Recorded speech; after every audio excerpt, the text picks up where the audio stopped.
ग्राम चौहड़पुर थाना चौपानकी में एक बड़ी लूट की वारदात हुई थी, जिसमें समाज विशेष द्वारा जो माला की रस्म है उसमें 14.5 लाख की माला है उसकी लूट की गई थी।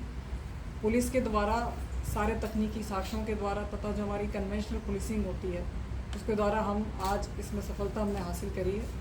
सीओ साहब बेवाड़ी के निर्देशन में एसएचओ चौपानकी तथा पूरे सर्कल की टीम डीएसटी साइबर द्वारा इसमें अनुसंधान किया गया और इसके बाद आज हमारे पास 3 आरोपी गिरफ्तार किए गए हैं, एक क्रेटा कार और 10.5 लाख रुपए पुलिस द्वारा इसमें बरामद किए गए। आरोपी की प्रोफाइल की बात करें तो किस तरह का प्रोफाइल है, बैकग्राउंड क्या है? जो आरोपी हैं ये करियर क्रिमिनल हैं, पहले भी लूट और डकैती की वारदातों को अंजाम दे चुके हैं तथा ये जो माला की रकम थी ये इतनी बड़ी थी कि इसने सभी लोगों का, उस इलाके के सभी लोगों का जो अटेंशन है उसको अपनी तरफ लिया और इस वजह से ये वारदात हुई। इसी के साथ साथ जो लोग इस माला को लेकर जा रहे थे उनके द्वारा किसी प्रकार की सावधानी नहीं बरती गई तथा मोटरसाइकिल पे 14.5 लाख रुपए लेकर जाना अपने आप में हर प्रकार के अपराध को आप अपनी ओर आकर्षित कर रहे हैं। आरोपियों को कैसे सोर्स लगा के यहाँ पर इतनी बड़ी रकम की जो माला उलाई जा रही है? चूँकि माला की रकम इतनी भारी थी तो ये चर्चा का विषय था और जो आरोपी पक्ष थे उनकी रिश्तेदारियाँ उसी गाँव में थी, तो उन्हें पता था कि 1 जून को इतना बड़ा एक जो रकम है ये यहाँ से यहाँ जा रही है, तो उनके द्वारा पूरी तैयारी की गई, देखी की गई। अपने रिश्तेदारों से किराए पर कुछ समय के लिए एक गाड़ी भी, क्रेटा गाड़ी ली गई, उसमें फर्जी नंबर प्लेट लगाई गई, तो पूरी तैयारी के साथ इस वारदात को अंजाम दिया। क्या 3 आरोपी के अलावा कोई और भी है? इसमें कुल 4 आरोपी हैं, सभी नामजद हैं, 3 गिरफ्तार हैं और 1 की तलाश जारी है। इसमें कितनी रिकवरी अभी तक कर ली गई है? 10.5 लाख की रिकवरी कर ली। इसके तरफ बात करें कि जैसे सामने है कि हरियाणा से ये महज मतलब जैसे आप बता रहे हो बगैर किसी सिक्योरिटी के आते हैं यहाँ पे, तो क्या मैसेज आप देंगे कि आगे कोई इनको पनिश वगैरह करने कार्रवाई या संबंधित अन्य कोई एजेंसी कार्रवाई?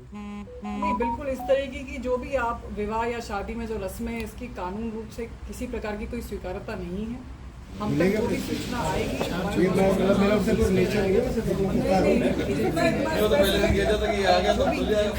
इसको सीज करके पहुँचाएंगे। एक इसमें इनामी बदमाश भी जो है वो गिरफ्तार हुआ है, उसका क्या बैकग्राउंड है, क्या वो किस मामले में वो फरार चला है?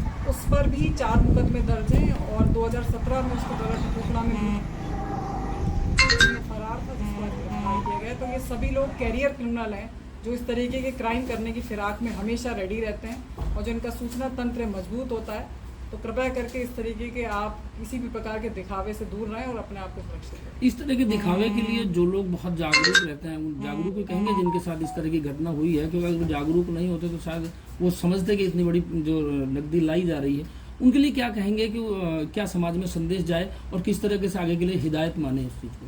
इतनी बड़ी नकदी को बिना किसी सिक्योरिटी के 2 व्हीलर पे लेके जाना ये अपने आप में एक खेद का विषय है तथा पुलिस को इन तरीके की चीज़ों में हमारी खुद की रिस्पॉन्सिबिलिटी की वजह से उलझाना, तो मैं जन सामान्य से ये अपेक्षा करूंगी कि वो स्वयं अपनी हर प्रकार की चीज़ के लिए खुद ही रिस्पॉन्सिबल रहें तथा सुरक्षित रहें। एक इम्पॉर्टेंट चीज़ इस विषय में ये भी आ जाती है कि इतनी बड़ी राशि बगैर किसी जानकारी के, बगैर किसी सुरक्षा के लाई गई, क्या इस पर भी कोई कार्रवाई की जाएगी? देखिए, जो ये माला की प्रथा है ये है ही इसी प्रकार की। इसमें बड़ी बड़ी रकमें किराए पर ली जाती हैं तथा सिर्फ आपसी विश्वास या छोटे से एक रेफरेंस पे दी जाती हैं। तो ये पूरा ही, इसमें पहले भी हरियाणा में नूह जिले में इस तरीके से 2 बार लूट हो चुकी है, उसके बाद भी इस प्रथा का चलना और इतना सार्वजनिक रूप से इसकी स्वीकार्यता होना, इस पर हमारा चाहेंगे कि इसको रोक लगे। इस घटना के पीड़ित ने यह भी बताया कि उनके साथ पूर्व में भी इस तरह की घटना हो चुकी है, तो आखिर क्या निकलकर सामने आया कि उसने इसे सबक क्यों नहीं लिया? अगर वो सबक नहीं लेते हैं तो फिर कानून अपना कार्य करेगा, जिससे कि